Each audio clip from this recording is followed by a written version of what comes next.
Kaba. Oui, voilà. Effectivement, hein, et au-delà de tout ce que le camarade Pendessa était en train d'évoquer, il faut également aller, même si on sortait du monde des médias et on pense aux difficultés économiques, à la cherté de la vie, au panier de la ménagère. On sait qu'aujourd'hui, les gens vivent énormément de difficultés. À cela, si on ajoute des coupures en lien avec l'électricité, donc c'est une multitude de problèmes aujourd'hui que les Guinéens sont en train de vivre. Et donc ça, ils doivent l'entendre. Et de surcroît également, pour corroborer avec ces propos, c'est pour dire également qu'aucun investisseur sérieux ne peut venir dans un média, dans un pays, et investir son argent dans les conditions que nous vivons aujourd'hui. Et quand tu viens investir, pour que ton produit soit connu... Parce que la liberté de presse, d'opinion figure dans les critères. Exactement. Si vous voulez que les gens prennent en compte pour venir et on est dans une période de transition où on dit qu'on n'a pas d'argent pour organiser les élections, il faut aller lever des fonds. Pour lever des fonds également, il faut se rabattre sur des institutions qui prennent en compte ces différents critères-là. Mais moi, pour revenir justement... Au sujet, aller rencontrer Mamadi Doumbouya. Exactement, voilà, aller rencontrer Mamadi Doumbouya là-dessus. Déjà, il y a un élément assez important là-dessus. Vous savez, quand on rappelle qu'au tout début, il y a d'abord les religieux qui ont été rencontrés, qui ont promis de revenir aux associations des médias. La question que je me pose, est-ce que cet engagement a été tenu? Je ne crois pas. S'ils leur ont fait un retour, il est important qu'ils reviennent leur faire un retour pour qu'ils comprennent comment s'y prendre. Les associations des médias, ils ont rencontré les facilitatrices qui aujourd'hui n'existent pas parce qu'elles ont démissionné. Elles ont rendu le tablier. Elles ont rendu le tablier. Les différents premiers ministres qui se sont succédés, Goumou et aujourd'hui Baouri, on sent qu'il n'y a pas d'autre alternative. Peut-être que l'une des entités qu'on a pu occulter, qui n'a pas pu peut-être être rencontrée, je ne sais plus comment on les appelle, est-ce que c'est le Conseil supérieur de l'armée ou c'est le Conseil supérieur... le Conseil de sécurité, est-ce qu'eux aussi devaient être rencontrés? Parce qu'on parle de sécurité nationale. Et donc, ça veut dire que ces gens-là ont quand même peut-être été écoutés, ils ont donné leur avis là-dessus. Peut-être que ces gens aussi devaient être écoutés. Mais la voie la plus autorisée aujourd'hui, qu'on puisse rencontrer, c'est bien entendu le président de la transition. Et maintenant, il est important. C'est facile, on a vu souvent... Donc, vous pensez que, je me permets de vous couper là-dessus, parce qu'il y a des partisans de la ligne dure parmi nous qui pensent qu'il faut aller à la guerre comme à la guerre parce qu'on n'a plus rien à perdre, ils veulent nous tuer.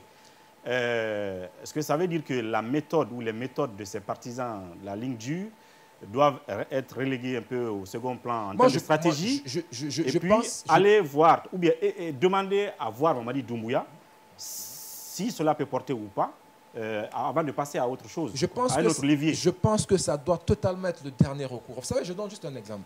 Il y a eu des moments ici où on a vu des ministres de la République, par rapport à la situation que les médias sont en train de vivre, ils ont dit, ils ne sont pas venus me voir.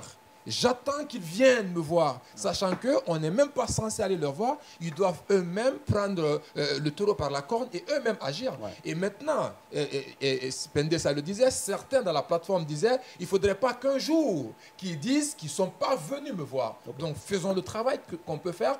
Allez le voir, pour moi, ce n'est pas un problème. Qu'ils refusent de nous rencontrer. Et est-ce que vous, déjà, vous croyez que... Parce que le président du CA de la MDP l'a dit, ils vont faire une lettre adressée au ministre secrétaire général de la présidence, l'autre général, Amara Kamara. Ce qui est connu de lui, c'est qu'il ne répond pas au courrier. Peu importe. Donc déjà, c'est le premier pas. Moi, en fait, je pense que c'est le premier blocus. Peu importe. Il va prendre combien de temps pour répondre au courrier? Je sais de quoi je parle, il ne répond pas au courrier. Pour moi, la chose la Or, plus un secrétaire importante, général... Pour moi, je veux dire, la première chose par laquelle on le reconnaît, c'est la rapidité, c'est la réactivité en termes de réponse des courriers. Maintenant, à la suite de ça, est-ce que vous croyez vraiment que Mamadi Doumbouya va accepter cette rencontre? Je suis tout à fait d'accord qu'ils répondent, qu'ils ne répondent pas. Ce n'est pas ce qui importe pour moi. Ce qui importe pour moi, c'est d'abord de tenter de le rencontrer. Et maintenant, il ne faudrait pas, c'est comme vous avez un enfant et vous demandez à votre enfant d'aller vous apporter le sel dans la cuisine. Avant de partir, s'il pense qu'il n'y a pas de sel, il ne trouvera pas. Pour moi, d'abord, il faut s'engager véritablement à pouvoir le rencontrer. Au-delà du fait que lui, il agisse, il y a d'autres recours. Aujourd'hui, les associations des médias peuvent également penser, écrire à l'institution de la CEDEAO, n'est-ce pas? Demander à ces gens-là également d'intervenir justement parce qu'il ne faut pas occulter un fait. Aujourd'hui, on tend vers la fin de cette transition-là, le 31 décembre. Et Attention. non, mais il a raison.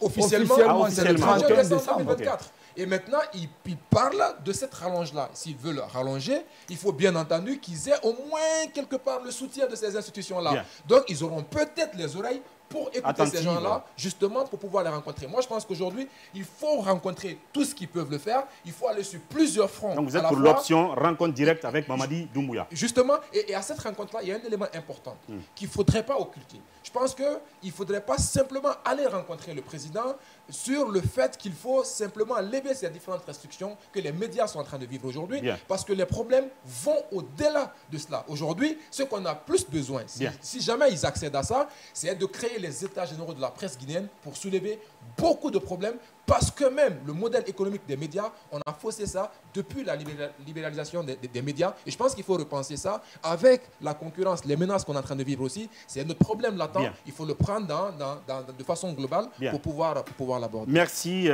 Coach Caps.